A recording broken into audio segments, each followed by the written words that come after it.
Hey guys, it's Chad with Extensive Auto Works. Today we're going to be buttoning up a good buddy of mine, Don's Excursion. We got this truck probably about 4 or 5 months ago. Pretty fair condition, had some body damage. He wanted to do something cool, something different.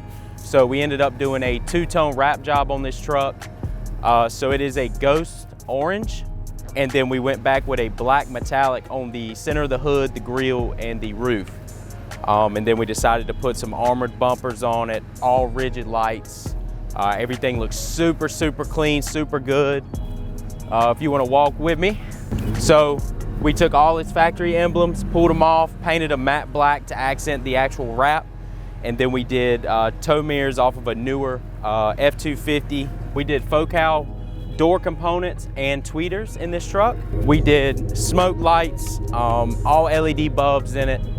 We did the armored bumper in the back with another set of rigid lights. This thing's super bright at night. Definitely a different Excursion you're gonna see. So we're super happy with it. Don loves it to death, man. He's super proud of how much time we put in it. So now he gets to enjoy it.